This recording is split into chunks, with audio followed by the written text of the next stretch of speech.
Yo, this your boy Dexter Williams, running back for Green Bay, and you're listening to Saturday Morning Snap Fantasy Football Podcast. Tune in, baby. Go Pack, go. Welcome to another episode of the Saturday Morning Snap Fantasy Football Podcast, the show that brings you weekly news and advice at the beginning of every weekend. Introducing first, your co-hosts, Mac, Mark, Scott, and Landon.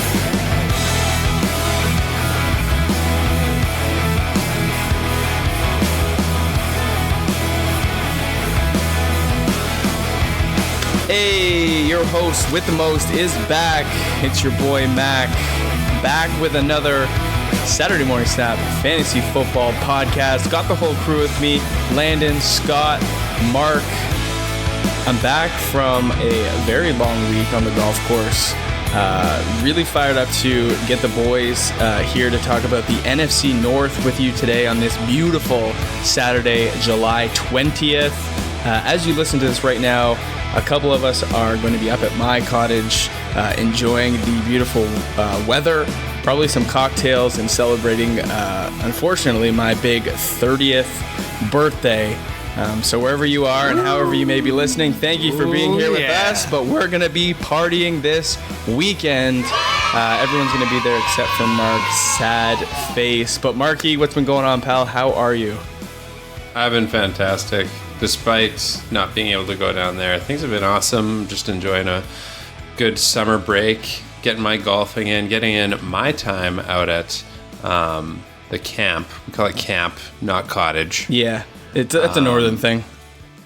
But yeah, we're going to be talking about the NFC North, which is it's very entertaining for us specifically because it's kind of got. It's the closest geographically to where we're at. So lots of interest here for us and maybe a bit of bias. We got some vested interest for sure.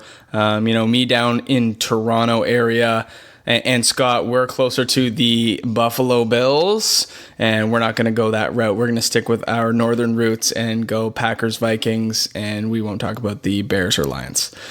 So it's just going to be a two-team division today. Nothing to see here.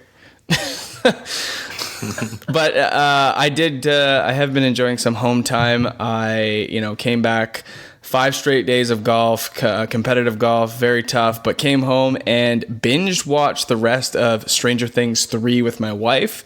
Do you guys watch? I'm stuck on the end of season 1 now. I'm firing up season 2 soon. Oh God. Yeah, I've watched season 1, 2, and I have seen. Drew and I have watched like 3 episodes of the new season. It's getting good, but we're just bad at watching things together. I think, Mark, how many of you watched of the newest season? 2? 2 eps. So I was like in the same boat as you, and like my wife was like, look, you're going to be away for the week. Don't you dare watch an episode without me. And so I didn't. The guys were watching it. We had like a house for the week. So a bunch of the guys were watching. I abstained and came home, and Kristen and I literally watched 6 straight episodes. Like we watched 3 to 8. Binged. Boom.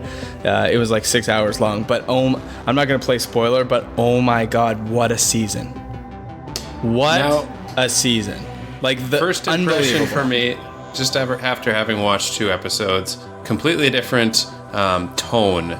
The show, and I am kind of someone who gets thrown off by things like that, and right now I could probably rake it over the coals, but I'm sure I'll get a couple more episodes in, and hopefully those qualities that I'm judging as new and too different for me, I hope those just fall off the wayside and it goes back to that same kind of that dark and mysterious. It's dark, it's intense, it's very different, but it's different in a good way.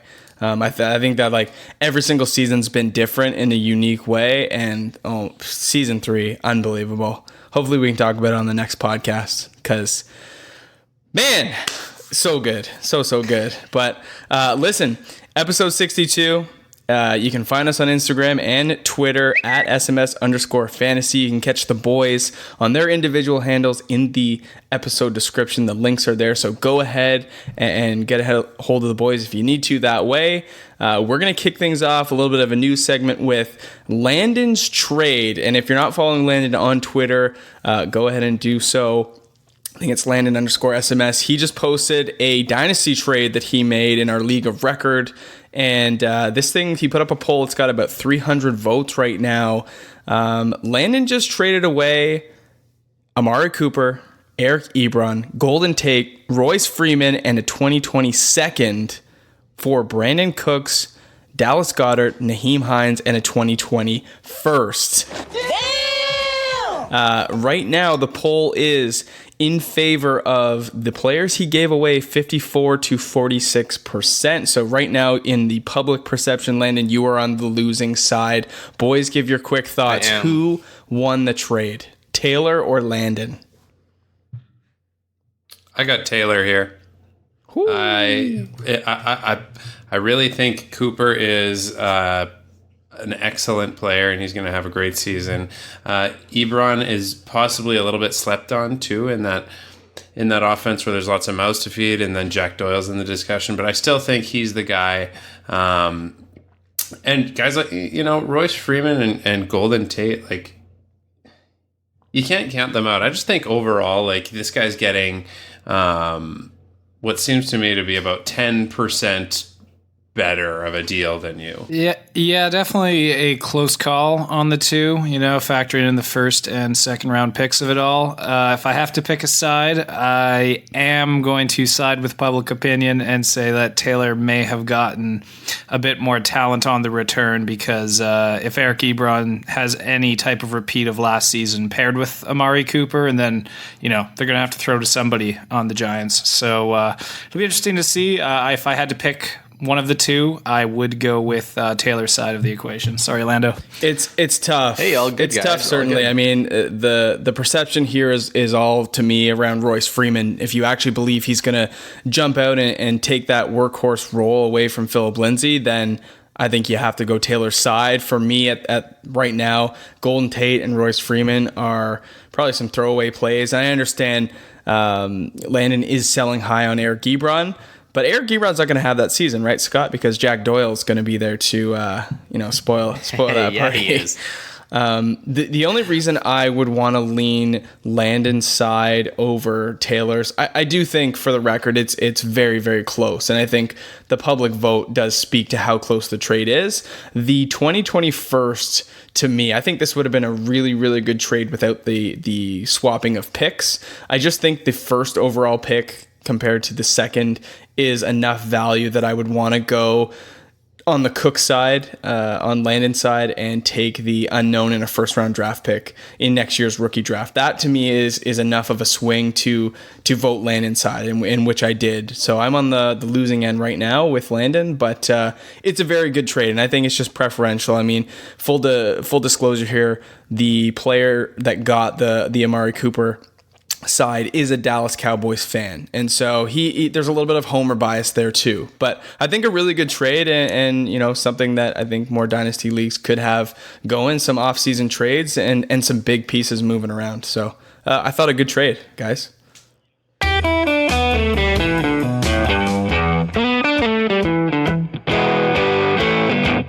So we're going to jump into some news here outside of our little dynasty world that we live in. Melvin Gordon's agent came out and said, look, Melvin Gordon is wanting more money. He wants a restructured contract, and he's willing to hold out if that doesn't happen.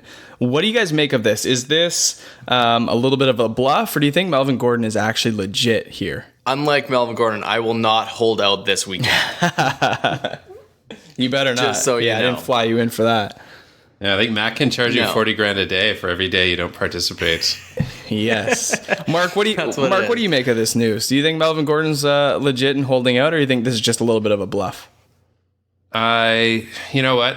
I think it's slightly different if you try and think that Melvin Gordon is going to be doing what Bell successfully did last year by not playing and then getting a huge payday in New York. He was tagged. He wasn't necessarily, a part of that organization. Whereas Gordon now, he has one more year making, $5.6 million. Correct. He's obviously worth a lot more than that. He got the ball a ton, and he came off a career high in touchdowns, and just obviously showed that he is one of the most versatile backs in the game. If you are a player that is getting put on the line that frequently and being that much of a determining factor for your team's success, then you should be making more than $5.5 million. However, no, I think if this becomes a pattern, I think there's probably going to be. I think maybe the Lev Bell thing is kind of a, maybe a one-time case. I don't know if it's gonna come as easily for someone like Gordon. Yeah. The way I see this is that Melvin Gordon he just wants to be compensated for what he brings to the table. He wants to be valued financially for his performance and the sacrifice that he makes. I just don't see Melvin Gordon having the same sort of leverage and resume that Le'Veon Bell has. And so I find it very problematic for Gordon to get paid or to hold out if he doesn't. I don't actually think that he will hold out. And he has a lot to lose here, to be honest. In the first 4 years of his rookie deal, he's only made $5 million. If he sits this year out, he loses $5 million. So when you put that in perspective, that's a lot for him to lose. I think that he would be better off in playing the season out, earning the $5 million, and then when it's time to bargain, that's when he's going to get the big payday instead of throwing this little temper tantrum now and trying to get something to happen. If he were to change teams, and I think this is probably outside of the realm of possibilities, but let's say that he does hold out and he gets traded or he signs somewhere else. Where do you think a really good landing spot for him would be? We talked about this, Mackie. The best place, and it's got me giddy thinking about it, has to be the Tampa Bay Buccaneers. Oh, it does. That's by far the best landing spot. I would take him probably as the 105 in all redraft leagues ahead of David Johnson. Not that I'm hating on DJ at all. It's just you give Bruce Arians another elite level running back. He's had Chris Johnson. He can do it all. He's had David Johnson. Now you give him Melvin Gordon in a new system in Tampa Bay. I think that's just like too good to be true. But salivating, crazy. That'd be let's say Gordon sits out the preseason. Where do you think he falls to from his approximate? What's he at? It's probably like the 108 spot right now, consensus wise, like 109. Yeah, I think he's like 106, 107 right now. So where do you think he falls to if he sits out preseason? Or does he fall? Mid-second. I don't think that he'll fall that far. Maybe to like the 112, like maybe a couple spots. Yeah, he is really that good. Yeah, he is. He's gonna fall mid-second. In similar news, though, Ezekiel Elliott has kind of piggybacked this Melvin Gordon, Le'Veon Bell narrative and said, not publicly like Gordon did, but behind closed doors, I'm also willing to sit out in order to get a restructured deal. Scott, what do you make of this news? Do you think Zeke is legit here, or do you think that he's just sort of riding this wave that Melvin is and seeing what happens? I actually think he's legit. I think he's legit, and I think out of the two, I think he has the most leverage. That being said, I think the Cowboys have experienced what it's like to have Zeke on the sidelines or, in street clothes and having him in the starting roster. So with him set to earn, $3.9 million in 2019 as arguably the best running back in the league, I could see him actually, sticking to this in training camp, and I could see the Cowboys caving. Personally, I think he wants to play, and whether he would have whether he'd stick to it the way Le'Veon Bell did, I don't know. But I think his leverage right now is sky high because with Zeke in the backfield, Dallas is a real threat. Without him, they've proven they're just not. Oh yeah, he's certainly a huge integral piece to the offense. he has the pedigree, he has the resume, he's everything for that Dallas Cowboys offense. The only thing that sort of is against him right now is if you look at the Dallas Cowboys cap space, they actually have negative $1 million to give. Now, they could cut some deeper depth play guys and free up about $20 million in cap space, but that would limit them in terms of depth in their roster. So we'll pay some attention to that. They have to pay Dak. They have to pay Dak as well. So between Cooper, Dak, and Zeke, it's going to be a lot to pay those three, and we'll see what happens. But it's a little bit muddy, and with Zeke's behavior, that's sort of one chip that the Cowboys can play against him. One card in their hand is he's had now 2 run-ins. I know Jerry Jones excused him the first time, but now the second time in the EDC, the music festival in Las Vegas, he had that thing with security guard. That guard's actually pressing charges against Zeke, trying to get a little bit of money out of that. So it doesn't bode well for Zeke in the negotiations, but we'll monitor it. Yeah, and just for everyone listening, we will be talking about handcuffs, backups. Austin Eckler's going way higher in mock drafts. Justin Jackson's a guy you should stash. Same with the backups in Dallas, if this persists. But right now, we don't need to worry about it unless we're closer to the season. Now, before we jump into the NFC North, we do have a listener question. This one comes in off of Instagram from Steven Furlano. What is your favorite quarterback wide receiver stat going into 2019? Landon, why don't you kick things off for us? Who's your favorite stack? Yeah, well, if you've seen the Madden rankings, Phillip Rivers is like the 3rd overall rated quarterback. So I'm going to go with Phillip Rivers. His ADP is at the 10-10 spot. And then I love the stack with Keenan Allen. He's going that early 3rd round, which I think is a really good value for Allen. I could see him having a breakout season. It's my favorite stack based on kind of their ADP game. Mark, give us your favorite stack. I'm going to take a page out of Landon's book and also play off that ADP money zone. I like Dak Prescott and Amari Cooper here. Prescott is currently at the 1201. And that is just a great value for a quarterback who does so much through the air and also on the ground. Like, he is capable of doing so much. And as we've talked about in the past, the running quarterback changes your fantasy team. Amari Cooper is another guy who is probably the most reliable piece on that offense aside from Ezekiel Elliott. So I got to go with these 2 guys who I think are great values at their positions respectively. Scott, you're going a different route in paying up for your quarterback. Give us your stack. Yeah, I definitely took the highest quarterback out of all 4 of you, going with that power stack in Indy, the Andy Luck, T.Y. Hilton stack. I think they're going to have just an electric offense.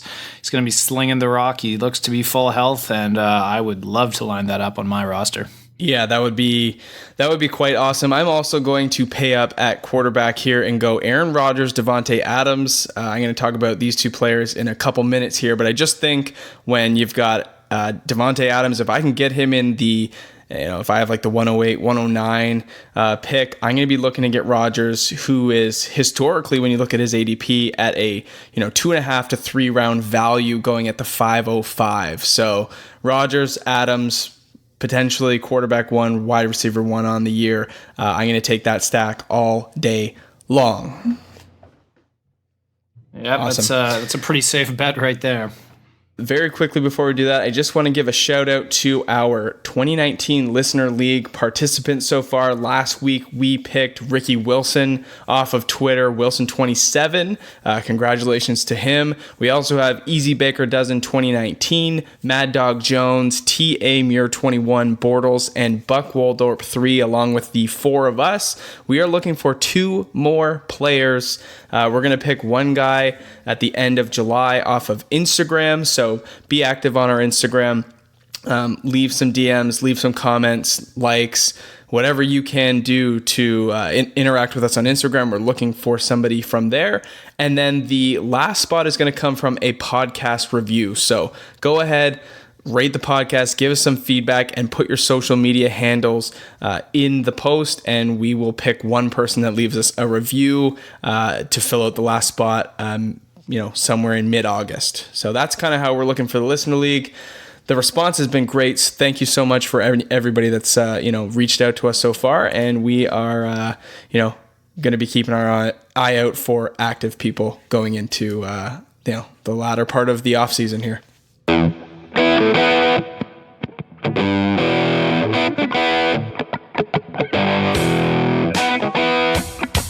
So let's kick things off with the Green Bay Packers in the NFC North. 2018, a rough season for the Packers, 6-9. I'm not going to spend a whole lot of time on Aaron Rodgers. We have him ranked as a quarterback 3. I've just talked about his ADP 505. Historically, Aaron Rodgers has been going in the mid to late second round. So now to get him in the middle of the 5th is a huge value. So I think that if you do want to spend up at quarterback this year in the 5th round, Aaron Rodgers is a fantastic play. Davante Adams is going to be the number 1 wide receiver in fantasy in 2019. I truly, genuinely believe that. He is our wide receiver 1, along with many other, fantasy experts. The part where I want to spend a little bit of time to talk is the debate between who's going to be the wide receiver 2 in Green Bay between Geronimo Allison and Marquez Valdes-Scantling is a hot one right now in the offseason. And, funny enough, they are going back-to-back in ADP right now. So you really have your choice between Geronimo and Marquez. This is something we're going to look towards training camp to see how this battle for number 2 plays out. Right now, I have Geronimo Allison as the number 2 in Green Bay and the wide receiver 33 on the year. I think he represents a tremendous amount of upside with how many trips that Green Bay makes to the red zone. I see Marquez Valdes-Scantling as the front runner between Jake Kumaro, Equanimeous St. Brown, and that sort of trio. So I think if you have a chance to get either Marquez Valdes-Scantling or Geronimo Allison, or both of them, I think having a piece, a chip in this lotto, this fantasy lotto, is definitely worth having. If you can take both of them, cool. But my money is on Geronimo Allison right now. How do you guys see this sort of wide receiver battle panning out between Allison and Marquez? I personally think it's going to be pretty close. I know you like Geronimo. He showed out when he had the opportunity early on in the season. We looked kind of dumb discounting Allison, but then he got hurt, and then we saw kind of a rotisserie of new wide receivers in that in that offense, and Valdes-Scantling, Equanimeous St. Brown. I think Kumaro has a sneaky chance to get production. But you're right. If I'm going to take a shot, it's probably on Allison. Or just wait a couple rounds and just take Valdes-Scantling. I don't mind taking that later shot at a Green Bay pick. Yeah, I mean it's tough, right? Like Geronimo Allison, when he was healthy, was a huge asset for Aaron Rodgers. Only had about 15% of the target share, which is about half of what Davante Adams sees at about 30%. And that's again why in such a pass-heavy offense, I see Davante Adams being the number 1 fantasy wide receiver. But it'll be interesting to see how they sort of balance MVS and Geronimo, coming back with the target share. So if you look at 2017 for Geronimo, only had 9% target share as opposed to last year, 15.5. So his involvement has doubled even in limited work, but my money's on Geronimo out of the 2. Now, jumping into Jimmy Graham, I know the Packers just drafted Jay Sternberger, rookie tight end. He represents potential upside. But here's the case I'm going to make against Jimmy Graham, and this pains me to do so because I really wholeheartedly wanted to believe in Jimmy Graham. But I'm going to pose a question to you guys. How many times since Aaron Rodgers has been a starter has he supported a top 10 tight end in fantasy? Has he? He has. Has he done it? He has done it. How many times? I don't think he hasn't done it with Graham, and I don't know. I wouldn't know. I'd say like maybe 3 times. He has done it twice. So one was 2011 when the Packers went 15-1 with Jermichael Finley. He was tight end 5. Oh, Jermichael. Jermichael Finley. The other seasons he had Jermichael Finley, he was outside the top. He was 14 or worse in those seasons. So one season with Jermichael Finley, he was the 5th overall. And in 2015, it was actually Richard Rodgers was tight end 10. You'll remember those sort of Hail Mary throws where Rodgers connection found itself in that Detroit Lions end zone to break many of Lion fan hearts. But Jimmy Graham, when he comes to the Packers, fell down to the tight end 14. And if you look at Jimmy Graham, every single year he was in Seattle and every year he was in New Orleans, he was a top 5 option. So he comes into a Packers system with a quarterback that's never supported a top 3 and only once a top 5 in the last decade. But then you look at the coaching change, and Matt LaFleur's now here. And he, as an OC in limited work, only was an OC with the Rams and the Titans. His tight ends, Tyler Higbee and Jonnu Smith, were outside the top 30 in the 2 seasons. And so his scheme doesn't really support a tight end, and his quarterback now doesn't support a tight end. I really find it hard to draft Jimmy Graham at his current ADP. So we have him at the tight end 18. It's probably in and around where he's going to finish. And so I just don't think that you can afford to draft Jimmy Graham with where he goes right now, which is, even in the 14th round. I just don't see him being worth it. I would rather stream other options. The last guy here, Aaron Jones, running back 13. He is going to be the workhorse of this offense. He is going to be the offense, and I have no doubts about Jamal Williams or Dexter Williams, the rookie, eating into his workload. I think if Aaron Jones can get any sort of regular burn this year, give him 15 plus carries a game, he is going to be wildly valuable for this team. So Green Bay Packers, I think, have a really strong year ahead of them with some healthy options coming back, an improved defense. I could see this team doing very well, and we'll wait till projections till the end. Well, good job there, Max. Sorry, they did tie. You're right, game. they did. 6-9-1. Same with the Vikings. Yeah, 6-9-1. That was my bet on the show. All good, man. It's all good. I should have remembered that, to be honest. All right. So I picked the Detroit Lions as my team because I'm so biased against the Bears that I don't think I could talk about them for an extended period of time. But as for the Detroit Lions, I'm a big fan of this team. Matt Stafford, we were all hyped about him last year, and he was getting drafted that early mid, like 8th round pick, if you remember. And then he was a major disappointment. And I think that's sticking with fantasy owners. He's going in the 14th round, basically as a free quarterback, and he has a ton of value at that ADP. So they have a new OC, Darrell Bevell. He's not known as a passing offensive coordinator. He was with the Vikings. He was with the Seahawks before, but he was also with the Green Bay Packers. He worked with Favre and Aaron Rodgers. He was actually an ex-quarterback. So I think working with Matt Stafford, I think that combination is going to work really well.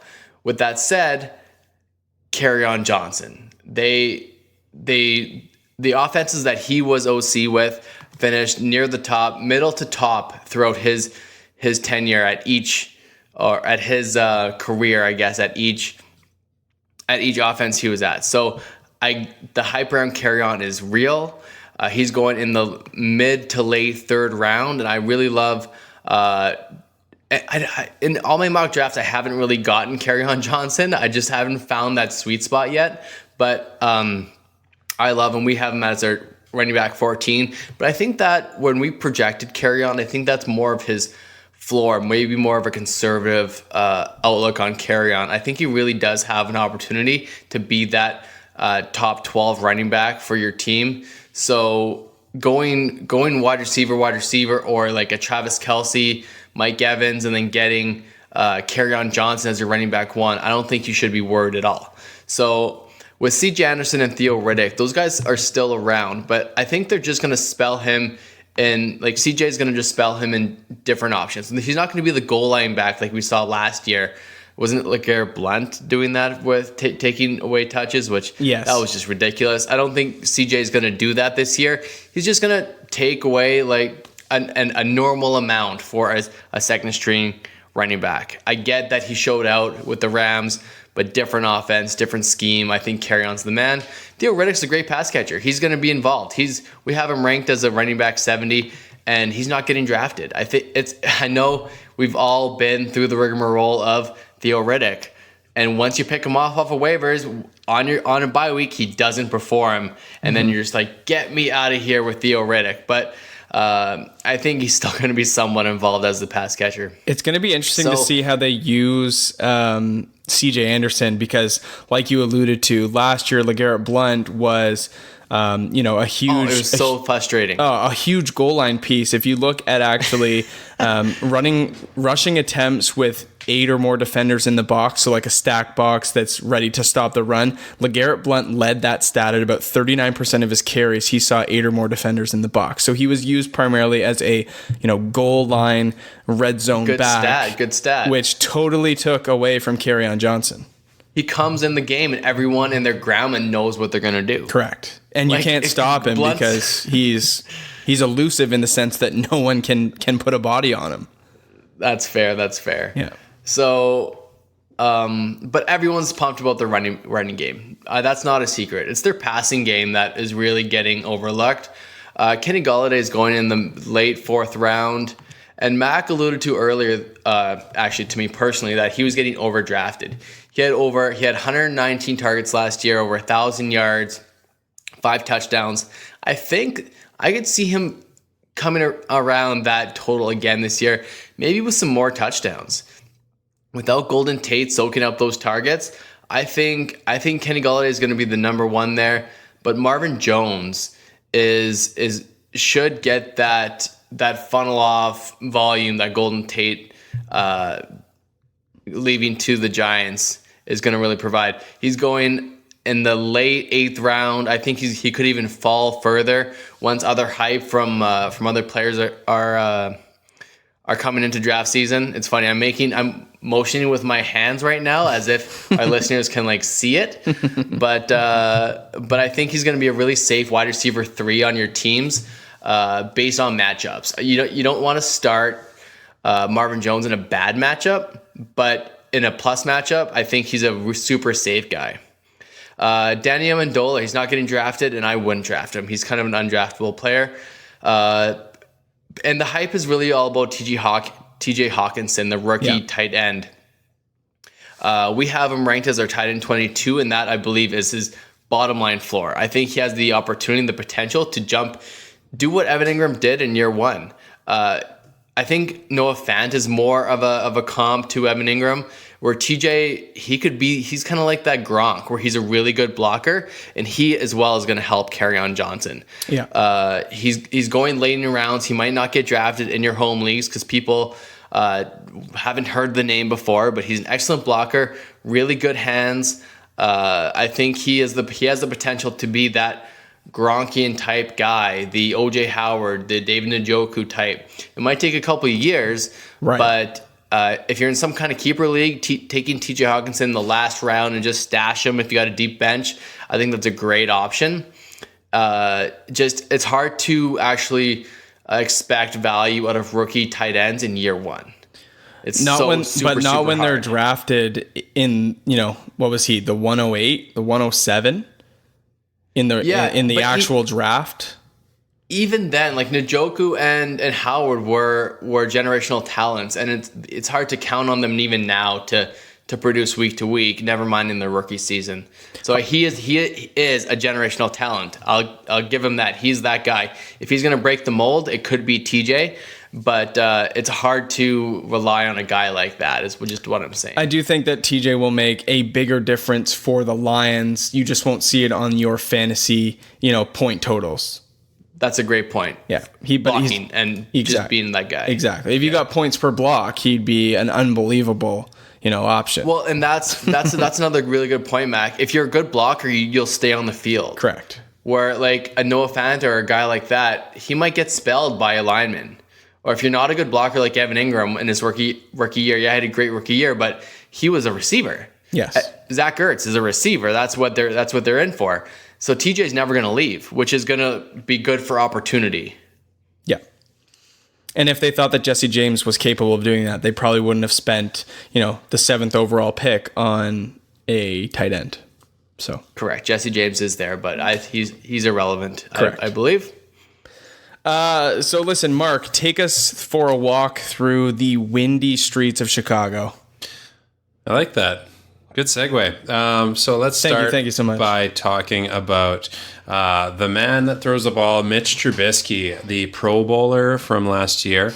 We have him. Does he throw the ball though? Well, actually, you'd be surprised. With his legs. He throws it with his legs. You'd be surprised, actually. I mean, he's a kicker. He completed 66.6, the mark of the beast, percent of his passes for 3,200 yards thereabouts, 24 TDs, and 12 picks in 14 starts. But yes, he also did rush for 3 touchdowns and over 400 yards. So those are, respectable numbers for an offense where you may not see someone like Trubisky as a very elite guy, but he had quite a season last year, like I said, yielding him a spot in the Pro Bowl.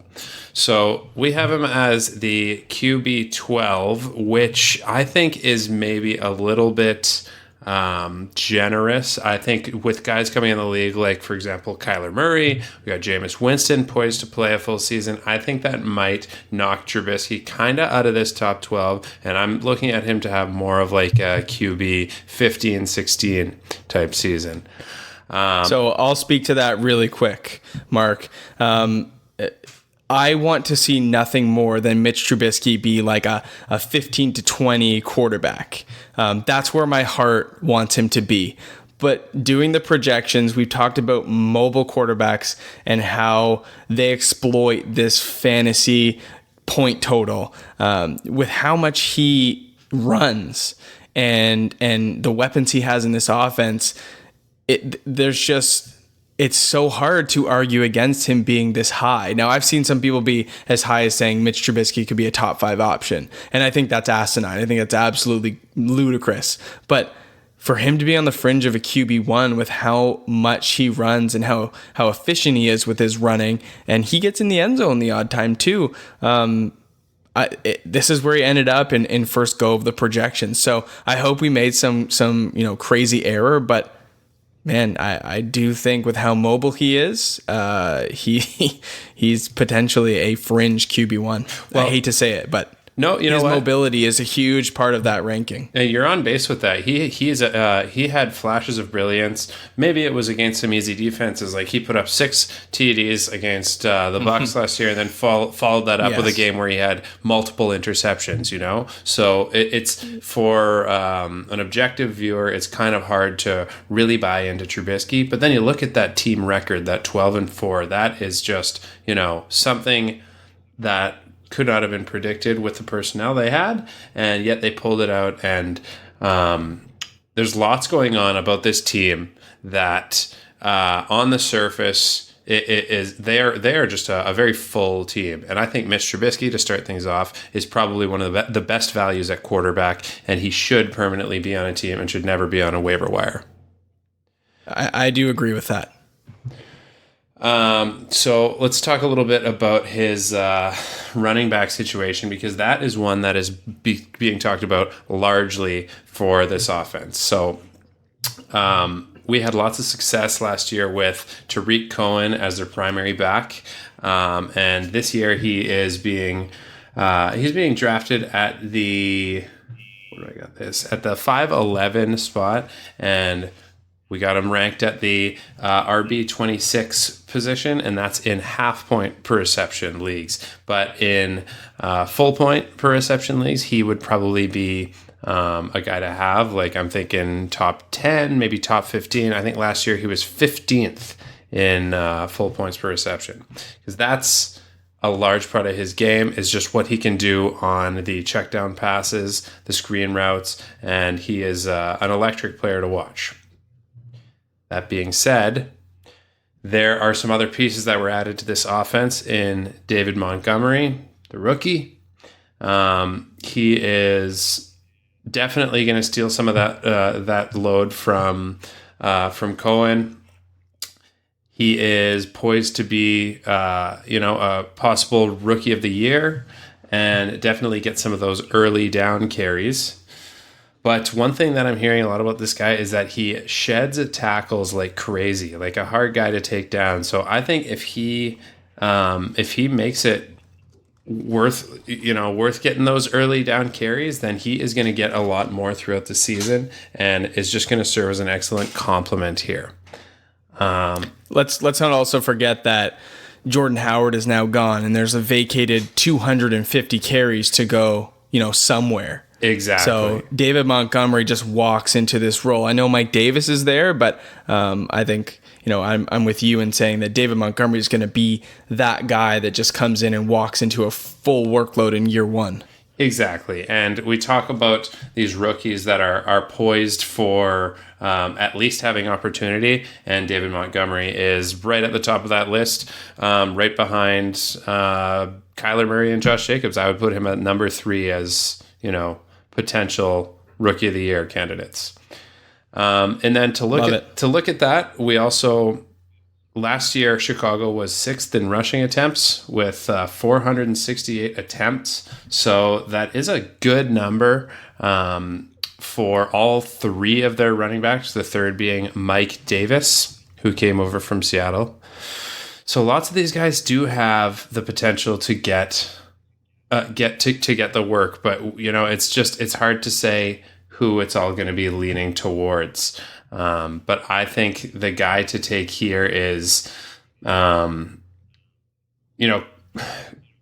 get Montgomery in the 4th round, I think is a little bit steep based on the fact that he's a rookie. But Tariq Cohen at 5'11", I think is a great value, and he's just one of those players that can earn you points in so many ways.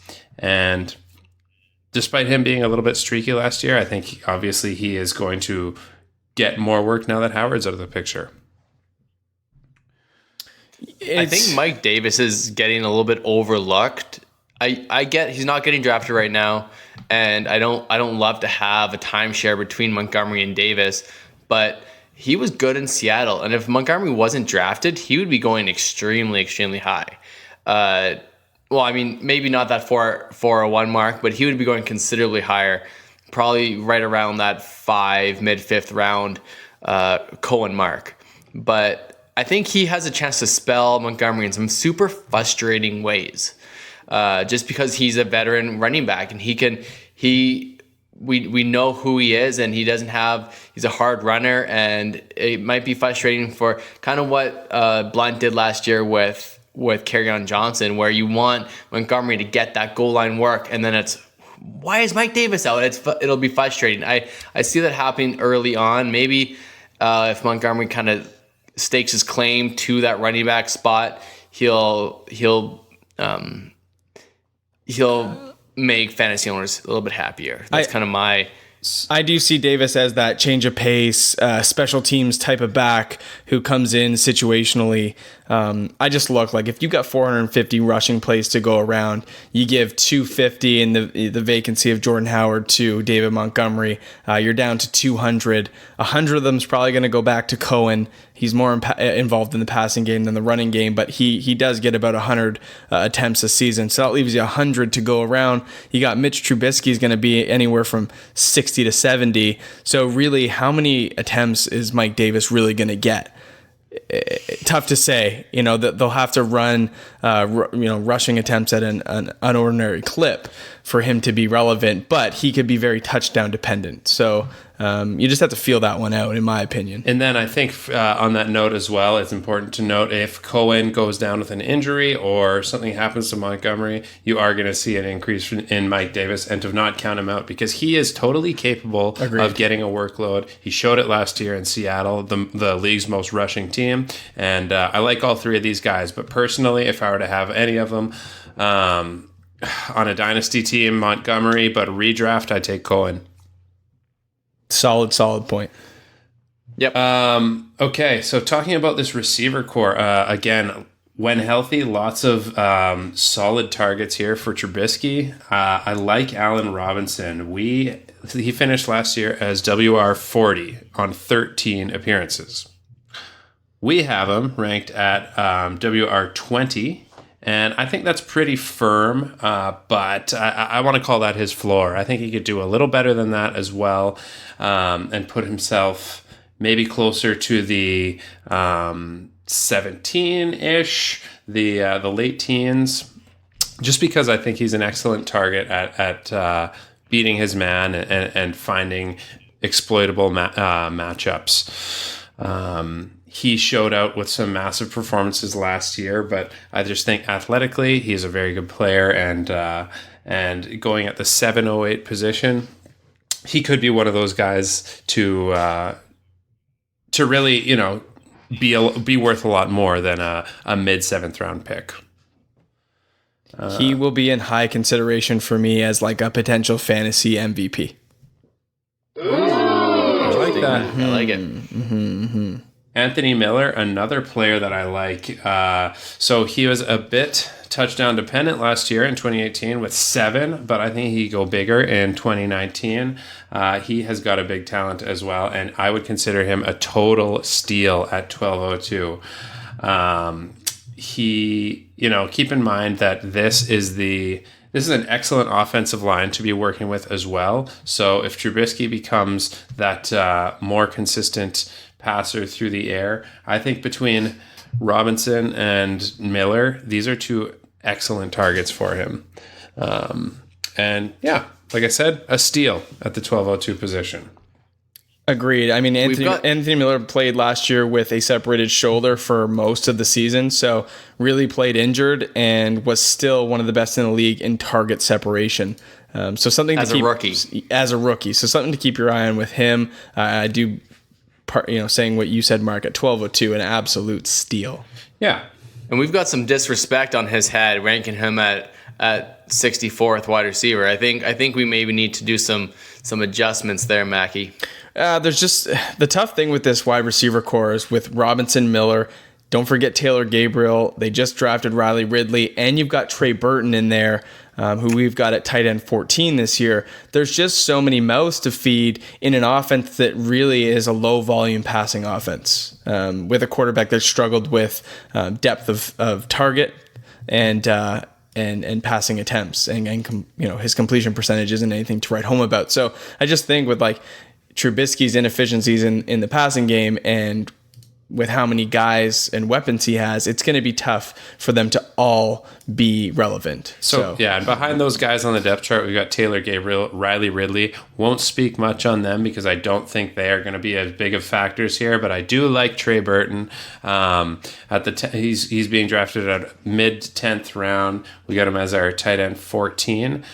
I like him. He's another excellent athlete and really can create that separation. So look for Trey Burton to post-hype sleeper candidate. Yeah. He was hyped hard last year. Yeah, agreed. So I'll finish out just by saying I think this is still quite an impressive offense, but obviously if you want some more fantasy points, get the Bears defense as well. They are just ridiculously good, and they are always going to be the first one off the board in defenses. All right, Scotty, still awake over there? Yeah, Scotty, you've waited long enough. Take us through for a stroll through Minnesota, man. What's Gary Kubiak going to bring to this Minnesota Vikings offense? Well, we're heading very north here. We're heading to the home of the Vikings now.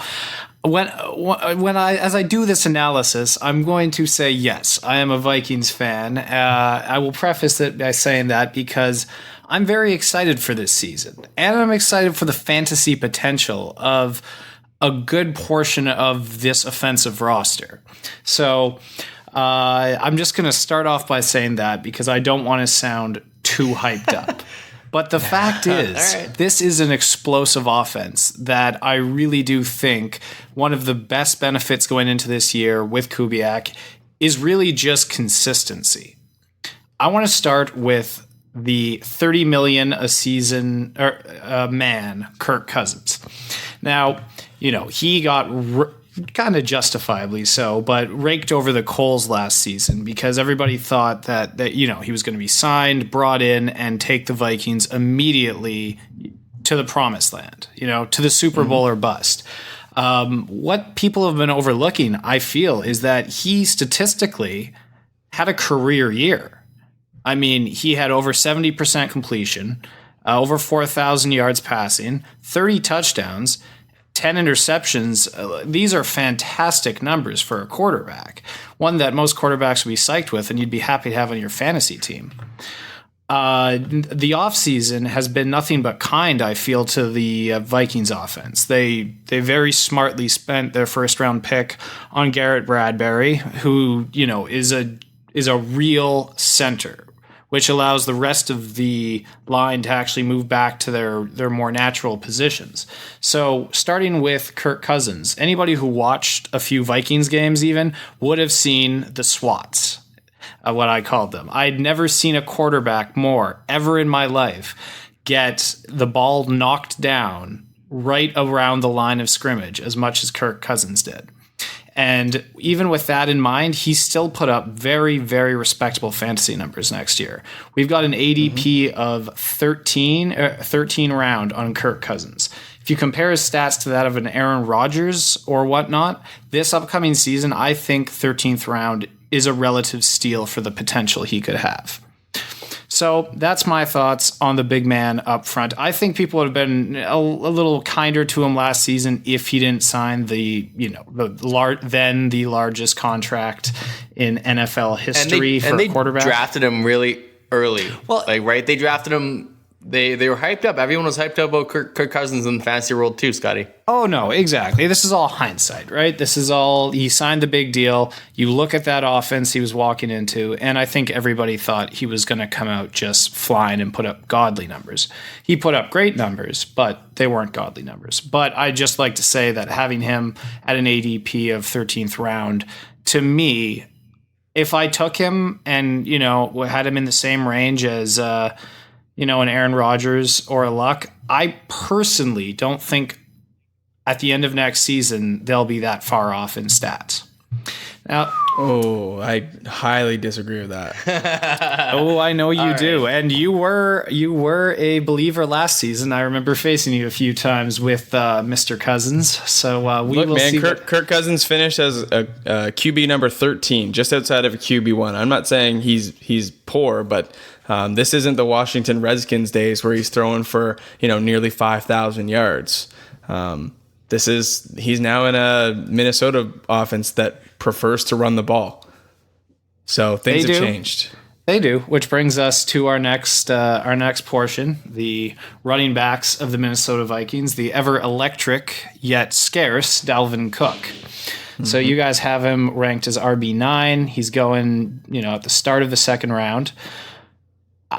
He's always tough because it's fair that he goes in the second round because of the talent he has, but his injury proneness makes me suspect that he will deliver on a second round draft. So you're scared to take him there, Scotty. I am scared to take him there. I'm actually more interested in Alexander Mattson as a handcuff going into the season, just as someone who has witnessed how quickly Dalvin Cook can go down and the lengthy recovery period he has. Now, with that in mind, that brings me back to why I think Kirk Cousins could be in for a real bounce-back season. And I think that might spill over, again, to Adam Thielen and Stephon Diggs in the receiving game. Now, Thielen had a massive season last year. No one's going to, he kind of petered out more towards the end, but 113 yards receiving, 1,300 yards, 9 touchdowns. Everybody witnessed the 100-yard per game streak. That was fantastic. Why did he peter off, though, Scott? Why did he disappear? We gonna blame Cousins? No. Why did Adam Thielen, after 8 straight 100-yard games, why did he disappear? Boy, if you don't get... The life of me, I'm trying to remember. I was very upset most of it. Who returned to the lineup in week 9? Oh, Mr. Cooks. That's right. Oh, Dalvin Cook. And where did the shift in the offensive scheme go? Well, and that does bring me back to why I think Dalvin Cook's in the second round might be a bit much, because I just don't have faith he can make it through a full season. Okay. I'm a Vikings fan. I am not hoping for this to happen. For the love of God, I'd love to see a full season of Dalvin Cook's. I'm just suspect that it's going to happen. That brings us to Stephon Diggs. I mean, there's no reason I really think to see any type of regression from him. Over 1,000 yards last year, 9 touchdowns. I think with a real line this season and, a real center, I do think the offense is going to do significantly better than it did last year. The rest of the squad that we've, talked about here, Laquan Treadwell, it has an ADP of non-applicable, and I think that is very fair. Kyle Rudolph burned me personally last season, and I'm sure has burned a lot of people. We have him ranked as tight end 10. Obviously, they have plans for him in the future. They're a believer in him as a player, as they just shelled out the money to keep him. But I think he kind of goes back to one of those tight ends at this point where he may help the team more as a football player than he's going to help your fantasy football team win weeks. I would find it tough to take too much of a risk on him before I saw kind of at least a return to looking at him in the receiving game, because it's not like he wasn't there and ready to catch last season, and Kirk just could not really make it happen with any consistency. Irv Smith Jr., an interesting dynasty play maybe down the road, but I thought that with them giving out the money to Rudolph, unless you're ready to hold him or wait for an injury. Even if Rudolph goes down, I don't know with these electric wide receivers that Smith would become, a week-to-week starter, so he'd be more of a stash. With that said, as I said at the beginning of the piece, I'm actually very optimistic for this upcoming Vikings season. I think that another season in the books of them kind of coming together as an offense, with Kubiak in there now. I really have high hopes for them. I do think that they could go as high as at 11-5 if they can put it all together this season. Interesting.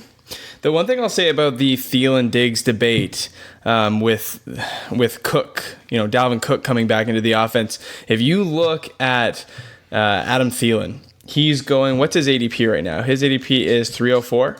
Yeah. And Stephon Diggs is 401. So if you look at the week 9 and onward with Dalvin Cook back in the lineup, Stephon Diggs was targeted more and was more productive than Adam Thielen. If you look at Adam Thielen's 2 halves of the season with Dalvin Cook in the lineup and without, he went from 96 targets and 8 100-yard games in the first half to just 57 targets in the second half of the season with Dalvin Cook back and only 1 100-yard game.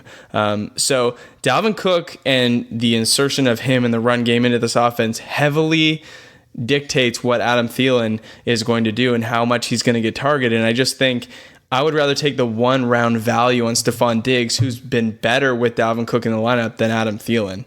And so when it comes down to the Thielen versus Diggs debate, I'm going to take the player that was more productive with Dalvin Cook in the lineup at a 1-round value. That's just the way that I see it. Yeah, for sure. I wouldn't disagree with you on that one. I do think that they're both good options. But if I had to pick one this upcoming season, I actually think I'd go on the Diggs train. So listen, guys, that was a good episode, a little bit longer than normal, but this is a pretty heated division, a lot of vested interests here, so hopefully you guys are sticking around with us. Be sure to get yourselves involved on Instagram. Leave us a podcast review to try to get the last spot in the listener league. We will be making our decisions for Instagram end of July, and for the last spot for the podcast review, middle of August. We'll give you more details as the weeks progress, but we're really, really looking forward to having that. And as always, check into our Patreon. Got a bunch of good articles going up. Would really, really appreciate you guys going ahead and supporting this independent podcast for the 4 of us so that we can keep bringing you these articles and podcasts every single week. So, thanks again for stopping by. And for the 4 of us, we will see you next week. Have a great weekend, everybody. Bye. Bye. Thanks for listening to another episode of the Saturday Morning Snap Fantasy Football Podcast. Follow us on Twitter at SMS_fantasy. Support this independent podcast at patreon.com/SaturdayMorningSnap.